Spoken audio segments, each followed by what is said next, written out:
जय सोमनाथ सभी लोगों को। मित्रों, आज हमारे बीच भारतीय जनता पार्टी के वरिष्ठ सांसद और वरिष्ठ प्रवक्ता सुधांशु त्रिवेदी जी है। वो आपको एक बहुत ही महत्वपूर्ण विषय पर संबोधित करेंगे और उसके त्वरित बाद एक और विषय पर हम लोग अपनी बात रखेंगे। सुधांशु जी, शुरू करें। मित्रों, आज हम एक ऐसे विषय पर आपका ध्यान आकृष्ट करना चाहते हैं जो राजनीति का विषय नहीं है, जो भारत की पहचान, अस्मिता, अस्तित्व और भविष्य की संभावना और स्वरूप से संबंधित है। हर देश के इतिहास में कई महत्वपूर्ण मोड़ आते हैं और कई ऐसी तारीखें आती हैं जो अविस्मरणीय परंतु ऐसे असहनीय आघात दिए हुए होती हैं कि जिन्हें याद रखना इसलिए आवश्यक होता है ताकि भविष्य में उसकी कोई पुनरावृत्ति की संभावना न रहे। आज 6 जनवरी 2026 है। आज से ठीक 1000 साल पहले महमूद गजनी के द्वारा श्री सोमनाथ मंदिर का विध्वंस किया गया था, जो 12 ज्योतिर्लिंगों में सर्वप्रथम माना गया है, जिसके विषय में कहा गया है कि सोमलिंगम नरो दृष्टा सर्व पापो प्रमुच्यते लभते फलम मनोवांछितः मृतः सर्वम समाश्रयेत। ये माननीय प्रधानमंत्री जी ने भी आज जो इसके अपना विचार व्यक्त किया है उसमें इस श्लोक का उद्धरण दिया है कि अर्थात सोमनाथ एक ऐसा लिंग है जिसे देखने मात्र से पापों का नाश होता है, पुण्यों की प्राप्ति होती है, मनोवांछित फल प्राप्त होते हैं और स्वर्ग का मार्ग प्रशस्त होता है। यह सिर्फ एक आस्था का विषय नहीं है। इसका महत्व भारत के लिए क्या था और आज ही इसको याद करने की आवश्यकता क्यों है, इसके लिए मैं ध्यान दिलाना चाहूंगा कि जब सोमनाथ की पुनर्स्थापना हो रही थी तो 11 मई 1951 को भारत के प्रथम राष्ट्रपति डॉक्टर राजेंद्र प्रसाद जी ने कहा था at the inaugural ceremony of Somnath, it is my view that the reconstruction of Somnath temple will be completed on the day when not only the magnificent edifice will arise on the foundation, but the mansion of India's prosperity will be really that prosperity of which ancient temple Somnath was a symbol. अर्थात उन्होंने कहा कि सोमनाथ की पूर्ण प्रतिष्ठा उस दिन नहीं होगी जिस दिन उस दिन नहीं होगी जिस दिन भव्य रूप में वह मूर्ति और मंदिर प्रतिष्ठापित होगा, बल्कि उस दिन पूर्ण मानी जाएगी जिस दिन भारत की समृद्धि का शिखर भी उसी प्रकार उठता हुआ दिखाई पड़ेगा जिस समृद्धि से आकर्षित होकर यह क्रूर बर्बर आतंकी आक्रमण किया गया था। और आज 1000 वर्ष के बाद अगर हम देखें तो 1951 में सरदार पटेल के प्रयास से और जवाहरलाल नेहरू जी के पुरजोर विरोध के बावजूद प्रथम राष्ट्रपति डॉक्टर राजेंद्र प्रसाद जी की उपस्थिति में यह स्वप्न साकार हुआ था। और आज प्रधानमंत्री श्री नरेंद्र मोदी जी के नेतृत्व में जो बात डॉक्टर राजेंद्र प्रसाद जी ने कही थी कि समृद्धि की तरफ जब भारत बढ़ेगा तो यह पूर्ण होता हुआ दिखाई पड़ेगा, तो आज पूर्णता की तरफ बढ़ रहे हैं। जब हम चौथी बड़ी इकोनॉमी है, चौथे बड़े स्टॉक एक्सचेंज हैं, तीसरे बड़े ऑटोमोबाइल मैन्युफैक्चरर हैं, दूसरे बड़े मोबाइल हैंडसेट के मैन्युफैक्चरर हैं और डिजिटल ट्रांजैक्शन में दुनिया के नंबर 1 देश ही नहीं है, वर्ल्ड की सारी मेजर इकोनॉमीज में लगातार 2 साल से फास्टेस्ट ग्रोइंग इकोनॉमी है। अर्थात जो सोमनाथ के संकल्प का विचार था वो आज चरितार्थ होता हुआ नजर आ रहा है। दूसरी बात यह आती है कि इसको आज स्मरण रखने की क्यों आवश्यकता है, क्योंकि इस देश की अस्मिता के साथ एक बहुत घिनौना मजाक किया गया। मैं घिनौना मजाक शब्द इसलिए कहता हूं, हमारी जनरेशन के आप सब लोगों ने पढ़ा होगा, इतिहास में पढ़ाया जाता है कि साहब जो कुछ मोहम्मद गजनी ने किया सोमनाथ पे वो तो केवल पैसा लूटने के लिए किया था, उसका कोई धार्मिक भावना से लेना देना नहीं था। और इतना ही नहीं, और इसका स्रोत कहां से आता है, पंडित जवाहरलाल नेहरू की डिस्कवरी ऑफ इंडिया। जो मूल एडिशन 1948 में छपा है उसमें 161 और बाद के एडिशन में 240 के आसपास आ जाता है, तो पेज नंबर वेरी कर सकता है पर आप जाकर चेक कर सकते हैं। वो कहते हैं Mahmud was far more a warrior than a man of faith. Like many other conquerors, he used to exploit the name of religion for its conquest. India was to him just a place from which he could earn the treasures and material. यानी वो कोई धार्मिक उन्मादी नहीं था, वो तो पैसा कमाने के लिए आया था और उसके लिए भारत में आकर सिर्फ पैसा प्राप्त करना ही उसका उद्देश्य था। और आगे वो लिखते हैं कि वो कला का कितना बड़ा प्रेमी था कि जब वो मथुरा में एंटर करता है तो वो इतना प्रभावित हो जाता है वहां की स्थापत्य कला को देख के। The building interested him was so much impressed by the city of Mathura from Delhi. All about he wrote that there was 1,000 edifices from which the faith has fallen, nor it's likely the city attained the present. वो कहते हैं कि वो देखकर इतना अभिभूत हो जाता, कहता लगता ही नहीं इतनी सुंदर मूर्तियां और सुंदर मंदिर और सुंदर भवन मनुष्यों के बनाए हुए हैं, ये तो जिन्न के बनाए हुए हैं। और कहते देखिए जवाहरलाल नेहरू जी कहते हैं कि महमूद गजनी कितना कला का प्रेमी था, जबकि उन्होंने जिस बुक से लिया है वो उसके साथ आए हुए खुद के इतिहासकार उतबी ने अपनी किताब तारीख यामनी में लिखा है कि जिस समय उसने मंदिर पे कैप्चर कर लिया और वहां के समस्त पुरोहित और राजा उनके पास गए और उन्होंने कहा कि शिवलिंग को खंडित मत करिए, इसके बदले में हम आपको लाखों स्वर्ण मुद्राएं देंगे। और उनके एडवाइजर्स को लगा कि ये एक अच्छा मौका है, हमें एक पत्थर से क्या लेना देना है, अगर इतना मिलता है तो ये खुद महमूद गजनी के साथ आए हुए इतिहासकार जिससे ये प्रेरणा ले रहे हैं नेहरू जी और उनके बाद उनके गोत्र के समस्त इतिहासकार, वो क्या लिखता है, कहता महमूद ने मना कर दिया। किस लिए मना कर दिया? वो कहता है इसलिए कि मैं चाहता हूं कि कयामत के दिन मैं एक बुत शिकन के रूप में जाना जाऊं, ना कि बुत परस्तों के साथ सौदागरी करने वाले एक गलीच बुत फरोश के रूप में। यानी शुद्ध हिंदी में कह देता हूं, अर्थात मैं चाहता हूं कि कयामत का दिन आए तो मेरी ख्याति हो कि मैंने मूर्ति भंजक के रूप में मेरी ख्याति हो, ना कि मूर्ति पूजकों के साथ सौदागरी व्यापार करने वाले एक नीच इंसान के रूप में। अब बताइए जितने लेफ्टिस्ट और ये सब समझाते हैं ये सारी थ्योरी डिमोलिश्ड जो उसी में लिखी हुई है, मगर इतिहास को कैसा डिस्टॉर्ट किया गया। और सुनिए जो नेहरू जी ने लिखा डिस्कवरी ऑफ इंडिया में, जो कहा गया कि वो बड़ा प्रेमी था, ठीक इसी में इसी किताब में, और ये n नंबर ऑफ रेफरेंसेज में बहुत लिखा गया है, history of India as told by various historians, इसमें है translation of Tarikul Yamini by of the Mahmud chronicles, उसमें भी लिखा है कि जैसे ही वो मथुरा में देखता पहले तो बड़ा प्रभावित होता, फिर कहता सारे मंदिरों और बिल्डिंगों को नष्ट कर दो। डिस्कवरी ऑफ इंडिया में वो सेंटेंस गायब, और इंटरप्रिटेशन ये कि वो तो बहुत बड़ा कला प्रेमी था। इसलिए आज भारत की अस्मिता के साथ हुए इस आघात और उसके साथ हुए इस घिनौने मजाक को याद रखने की आवश्यकता है। और एक और चीज आपको बताना चाहता हूं, भारत का एक और बहुत बड़ा नुकसान किया गया। वो क्या किया गया? आप सबने फिल्मों में डायलॉग सुना होगा, एक वो पुरानी फिल्म थी 1991 की शायद, जिसमें दिलीप कुमार और राजकुमार दोनों थे, जिसमें उनका हेलीकॉप्टर लैंड कर जाता है तो कहता लो बंदूक मार लो, तो कहता नहीं हम तुम्हें मारेंगे और जरूर मारेंगे, मगर तब जब बंदूक भी हमारी होगी, गोली भी हमारी होगी, इलाका भी हमारा होगा और वक्त भी हमारा होगा। ये डायलॉग सिर्फ फिल्मों में सुना होगा, परंतु ऐसा नहीं है।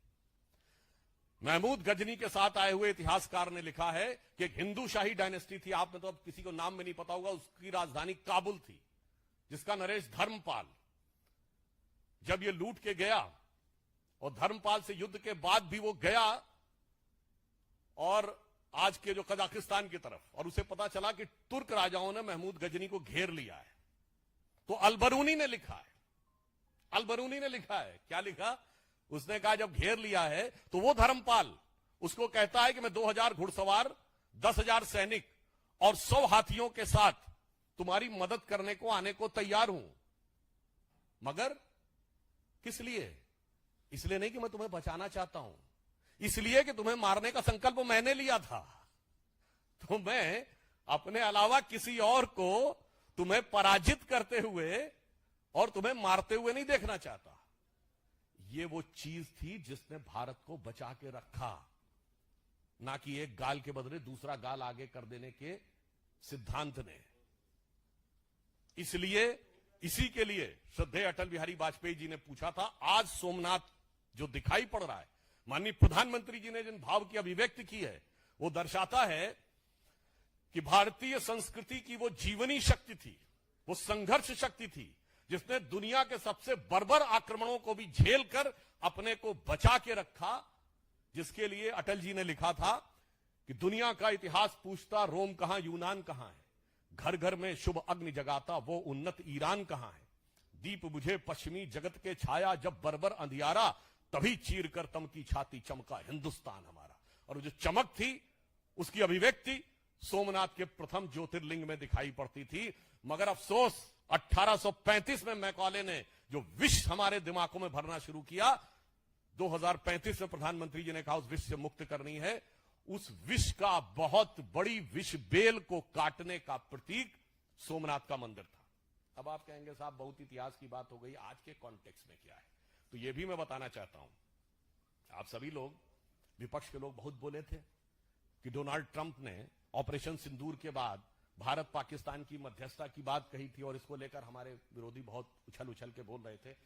तो 11 मई 2025 को डोनाल्ड ट्रंप ने यह भी बोला था कि 1000 ईयर से इंडिया और पाकिस्तान के बीच की लड़ाई है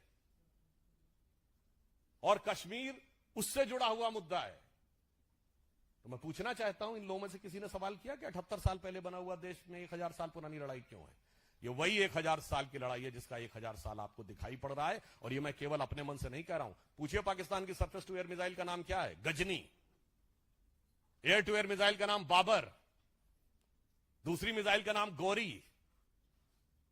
इसलिए जो इस देश में बैठकर मैकाले के मानस पुत्र और मार्क्स के मानस पुत्र, यानी जिनके दिमाग में एम फैक्टर बहुत घुस गया है, the Macaulay factor of 19th century and the Marxist factor of 20th century, और कुछ और भी आप लोग सोच रहे होंगे, तो आपकी बुद्धिमत्ता पे मुझे पूर्ण विश्वास है। तो उसका उत्तर भी एम फैक्टर ही है, यानी मोदी फैक्टर। जो मोदी जी ने आज इस विषय पे अपने विचारों की अभिव्यक्ति की है, राष्ट्र को उसे समझने की आवश्यकता है। और इसलिए मैं कहना चाहूंगा, प्रधानमंत्री जी ने यह बात कही है कि यह अमृतकाल है 22 वर्ष का, और 22 वर्ष बचे हैं उसमें, 25 वर्ष का, और यह वो आधार बनाएगा जो 1000 साल तक भारत का मार्ग प्रशस्त करेगा। मगर उसके साथ साथ उन षड्यंत्रों, धूर्तताओं और कष्टों को भी याद रखने की जरूरत है जो हजारों साल से भारत पे हुए हैं। जो लोग ये कहते हैं कि मुगल आक्रमणकारियों के दौर में भारत में क्या क्या हुआ, तो उनके मैं बहुत डिटेल में नहीं जाना चाहता, सिर्फ इतना बता देना चाहता हूं कि एंगस, जो प्रोफेसर आरजी रमल ने डिमोसाइट बनाई है, जिन्होंने वर्ल्ड की हिस्ट्री का पूरा किया है, कब कब कितने लोग मारे गए, उसमें तुगलक के दौर में कितने मारे गए, खिलजी के दौर में कितने लाख मारे गए, मुगल के दौर में कितने मारे गए, कुल मिलाकर उन्होंने 60 मिलियन से 80 मिलियन लोगों के मैसेकर की बात कही है। विल डूरांड ने हिस्ट्री ऑफ सिविलाइजेशन में लिखा है, the Muslim conquest of India was not one of the bloodiest, he said was the deadliest. Colonel James Tod ने लिखा है annals and antiquities of Pakistan of Rajasthan में कि जब अकबर ने कैप्चर किया तो उसने 2980 किलोज के जनेऊ तोले, 2980 किलोज। आप सोच सकते हैं कि कितना था। ये किसने लिखा? फॉरेनर्स ने। इसलिए मैं कहना चाहता हूं, मजाक मत उड़ाइए। ये देश उसके बाद भी आज जीवित है, स्वतंत्र हुआ और उसके बाद प्रखरता के साथ आगे बढ़ रहा है अपनी उस शक्ति के कारण, जिसे समझिए और आश्वस्त रहिए कि आज जब पूरी दुनिया लड़ाई लड़ने में लगी हुई है, मैं देशों का नाम नहीं ले रहा हूं, सब एक दूसरे को के ऊपर आक्रमण करने और आधिपत्य में लगे हैं, उसमें यदि भारत का राइज हो रहा है तो इन मूल्यों को स्थापित करने के लिए हो रहा है, जो विध्वंस और हिंसा के खिलाफ होगा। India is all set to rise, not to dominate the world but to motivate the world. और उसका मूल आधार वह हिंदू संस्कृति, हिंदू सभ्यता है, जिसे कलंकित करने का प्रयास और उसके ऊपर हुए इतिहास के सबसे घनघोर नरसंहार, विल डूरांड ने जो कहा है, उसको छुपाने ही नहीं, नरसंहार करने वालों को महिमा मंडित करने के इस दुष्चक्र और षड्यंत्र को समझने की जरूरत है। और भारत क्या सोचेगा, जो प्रधानमंत्री जी ने कहा कि अगले 1000 साल तक, तो अटल जी की इस पंक्ति से समाप्त करता हूं, जो उनकी बड़ी प्रसिद्ध कविता थी, हिंदू तन मन हिंदू जीवन, रग रग हिंदू मेरा परिचय। तो उसका जो अंतिम छंद है कि होकर स्वतंत्र मैंने कब चाहा मैं कर लूं जग को गुलाम, मैंने तो सदा सिखाया है करना अपने मन को गुलाम। गोपाल राम के नामों पर कब मैंने अत्याचार किया, कब दुनिया को हिंदू करने घर घर में नरसंहार किया, कोई बतलाए काबुल में जाकर कितनी मस्जिद तोड़ी। भूभाग नहीं, शत शत मानव के हृदय जीतने का निश्चय। हिंदू तनमन, हिंदू जीवन, रग रग हिंदू मेरा परिचय। धन्यवाद। और अब एक अन्य महत्वपूर्ण विषय पर मेरे साथी श्री शहजाद पूनावाला जी आपको संबोधित करेंगे। बहुत बहुत धन्यवाद सुधांशु जी। जय सोमनाथ से तो हमने शुरू किया था, पर अब सत्यमेव जयते भी बोलने की बारी है। आज जिस प्रकार से सुधांशु जी ने अभी विस्तृत रूप से बताया कि अस्तित्व, वर्तमान और भविष्य हमारे भारत की सभ्यता का सोमनाथ से जुड़ा हुआ है, परंतु भारत के अस्तित्व, वर्तमान और भविष्य से जुड़ा हुआ सुरक्षा के दृष्टिकोण से एक विषय जिस पर आज सुप्रीम कोर्ट का एक अहम निर्णय आया है। और इस निर्णय के बाद जो टुकड़े टुकड़े गैंग है हमारे देश में, उनको बड़ा दुख भी हो रहा है और दर्द भी महसूस हो रहा है। आज जिस प्रकार से उमर खालिद और शर्जील इमाम, जिसके लिए केवल कांग्रेस पार्टी और उसके इकोसिस्टम से नहीं बल्कि विदेश से भी बहुत सारे पत्र और संवेदनाएं प्रकट हो रही थी, आज उन दोनों व्यक्तियों को सुप्रीम कोर्ट ने किसी भी प्रकार की राहत डिनाई कर दी है, उनके बेल को रिजेक्ट कर दिया है। और केवल बेल रिजेक्ट ही नहीं किया बल्कि ये भी कहा कि जो इस प्रकार का अपराध उन्होंने किया है, प्रथम दृष्टया आतंकवाद और दिल्ली को जलाने के जो भी चार्जेस उनके खिलाफ लगाए गए हैं वो प्रथम दृष्टया सही साबित होते हैं। वो क्वालिटेटिवली एक डिफरेंट फुटिंग पर है, मतलब कि कोई आम अपराध नहीं किया है, बहुत ही गंभीर अपराध, देश को टुकड़े टुकड़े करने वाला अपराध, इस दृष्टिकोण से उसको देखा गया है। और यह भी कहा गया है कि जिस प्रकार से उन्होंने ये कृत्य किए, ये दिखाता है कि जो दिल्ली में दंगे किए गए वो दरअसल संयोग नहीं, सोचा समझा प्रयोग भी नहीं, मैं तो कहूंगा हिंदू विरोध का और यही M factor, vote bank factor का सबसे बड़ा उद्योग था। ये दंगे जो थे वो स्पॉन्टेनियस नहीं, स्पॉन्सर्ड थे। ये जो दंगे हुए वो ऑर्गेनिक नहीं बल्कि ऑर्गेनाइज थे। और उसके पीछे की मंशा थी कि यहां पर, जैसे अभी हमने हाल ही में कई देशों में देखा है, जिसके लिए दुआ इबादत भी रोज कांग्रेस के लोग, समाजवादी पार्टी के लोग करते हैं, कि हिंसात्मक रूप से यहां पर सत्ता का तख्ता पलट करवाया जाए। इस दृष्टिकोण से यहां पर हिंदू विरोधी नरसंहार जिस प्रकार से 1000 वर्ष पहले भी हमने देखा था, उसी प्रकार से करवाया गया। मतलब उस समय पर जो खलनायकों का महिमा मंडन करने का काम आज भी कांग्रेस का इकोसिस्टम करता है, गजनी और गौरी का, आज भी वो इकोसिस्टम दिल्ली को टुकड़े टुकड़े गैंग के साथ क्यों? कभी ये अफजल गुरु के लिए कहते हैं अफजल हम शर्मिंदा है, कभी ये कहते हैं याकूब हालात का मारा था, कभी ये कहते हैं बाटला हाउस में जो मारे गए उनके लिए आंसू बहाती थी सोनिया गांधी जी, कभी ये नक्सलियों को शहीद बोलते हैं। और आज शर्जील इमाम और उमर खालिद के साथ भी यही इकोसिस्टम खड़ा है। तो सवाल ये बनता है कि कांग्रेस पार्टी, अब जबकि ये सुप्रीम कोर्ट का इतना बड़ा निर्णय आया है, तो क्या कांग्रेस पार्टी दिल्ली में मारे गए हमारे अंकित शर्मा जी के परिवार से, रतनलाल जी के परिवार से, दिलबर नेगी के परिवार से क्या नाक रगड़कर माफी मांगेगी?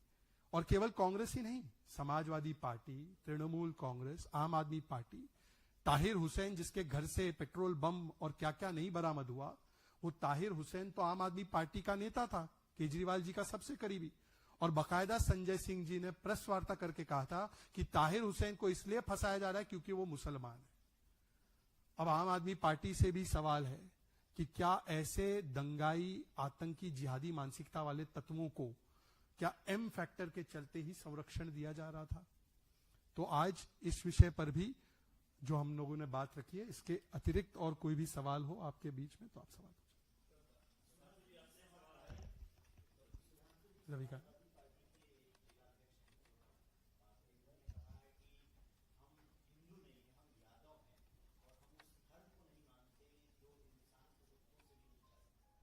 मुझे समझ में नहीं आता, अगर यादव है तो भगवान कृष्ण के दो वंशज हैं। इसे कहते हैं मैकाले की मारिजुआना।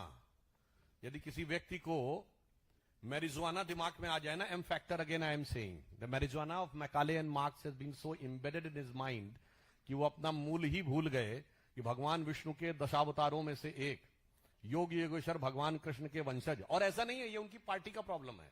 उनके नेता को भी गायों में बदबू आती है और बकरे कटने में खुशबू आती है। और याद करिए दूसरे जो उन्हीं के वंश के हैं, लालू प्रसाद यादव जी, बिहार का चुनाव हुआ था, 30 अक्टूबर को गोपाष्टमी हुई थी। गाय का जो महत्व है भारत की संस्कृति में, गोपालक समाज सबसे बड़ा, अगर गाय से सर्वाधिक भावनात्मक संबंध है तो यादव समाज का है, गोपालक समाज। और गोपाष्टमी की पूजा करते हुए कोई फोटो देखी? नहीं। मुहर्रम के ताजिए के आगे झुके हुए देखी। इसलिए जिनका जमीर आज इतना नीचे चला गया है राजनीतिक स्वार्थ में, तो उनके लिए एक पंक्ति कहना चाहूंगा कि शाम तक सुबह की नजरों से उतर जाते हैं, इस कदर समझौतों पे जीते हैं कि जमीर ही मर जाते हैं।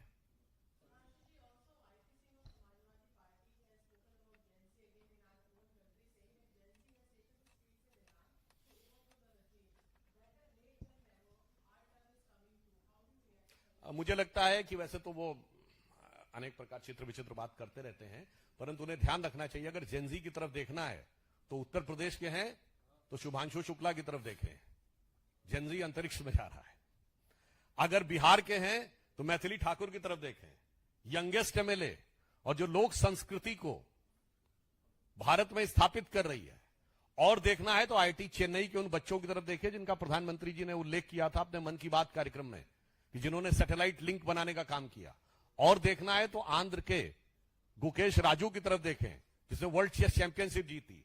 और उसके बाद भी अगर और गौर से देखना है तो महाराष्ट्र के देवव्रत महेश रेके की तरफ देखें, जिसने कि वाराणसी में दंड क्रम पारायण के द्वारा शुक्ल यजुर्वेद के 2000 मंत्रों के दंड क्रम पारायण कॉम्बिनेशन में 2 लाख जो कॉम्बिनेशन बनते हैं उनका त्रुटिहीन सतत पाठ करके दिखा दिया। इसलिए मैं कह रहा हूं भाई, नजरें देखो नजारा कितना बदला हुआ है। नजर पे से चश्मा हटाओ मोदी विरोध का, तब असली दुनिया दिखेगी।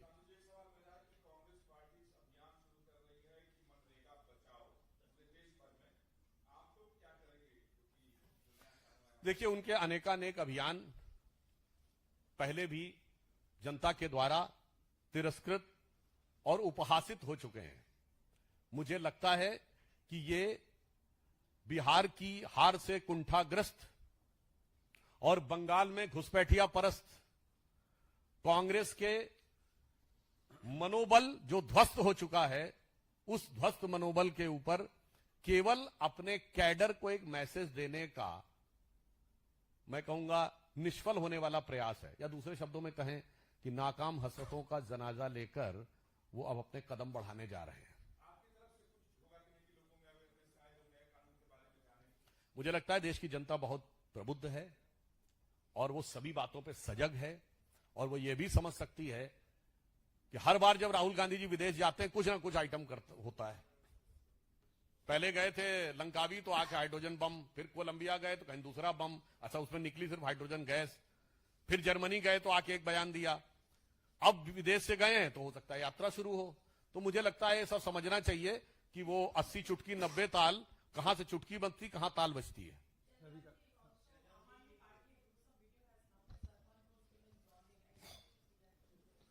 देखिए, आज एएपी का मतलब बन चुका है और अधिक पाप। और जिस प्रकार से जब से भगवंत मान जी की आम आदमी पार्टी की सरकार पंजाब में आई है, तब से कानून व्यवस्था पूर्ण तरीके से ध्वस्त हो चुकी है। अभी जो कल का वीडियो आया है जिसमें कि आम आदमी पार्टी से जुड़े हुए सरपंच की दिन दहाड़े अमृतसर में हत्या की जाती है, और वो भी हत्यारे अपना चेहरा भी नहीं ढाकते। मतलब कि पुलिस से कोई खौफ उन्हें महसूस नहीं होता।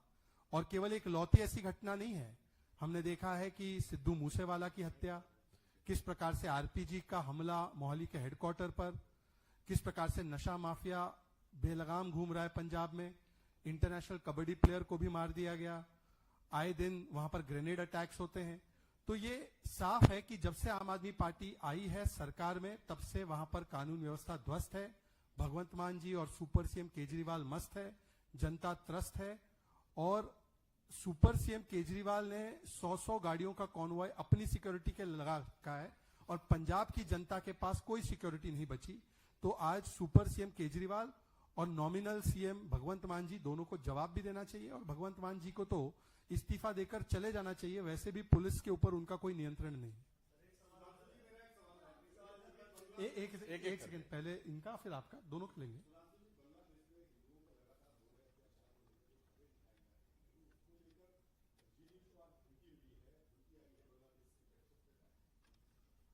मुझे लगता है कि जहां तक भारत सरकार का संबंध है, भारत सरकार सतर्कता के साथ और दृढ़ता के साथ उस विषय का प्रतिकार कर रही है।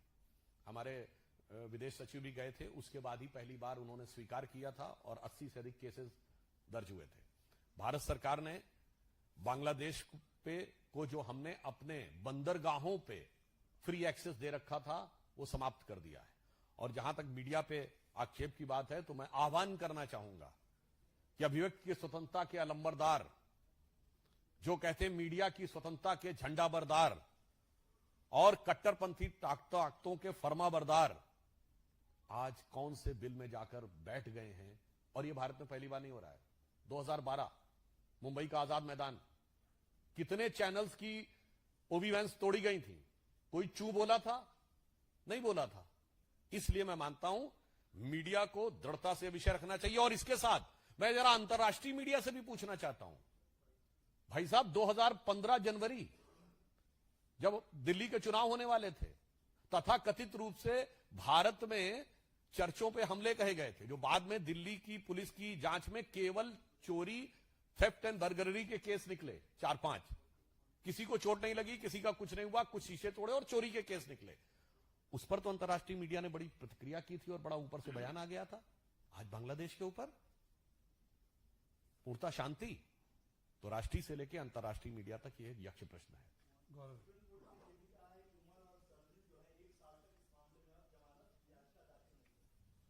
मुझे लगता है उस पर शहजाद जी स्पष्ट कर चुके हैं। जो न्यायिक प्रक्रिया है वो यथावत समझनी चाहिए, मगर एक बात अच्छी तरह समझनी चाहिए।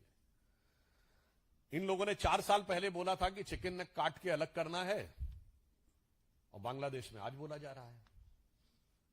तो जिनके ऊपर सेक्युलरिज्म का खुमार चढ़ा हुआ है, जो सेक्युलरिज्म की सुरापान घन अंधकार में डूबे हुए हैं, जरा उनको 4 साल पहले के बयान और आज के बयान को मिलाकर देख लेना चाहिए। परंतु वो लोग उस नशे से बाहर नहीं निकल पाएंगे, क्योंकि सेक्युलरिज्म के कुएं में ही भांग पड़ी है। एक सूरदास का पुराना पद है ना, एक हो तो समझाइए आके, कूपे में ही भांग पड़ी है। तो जिसको देखो वही आज मदहोश है।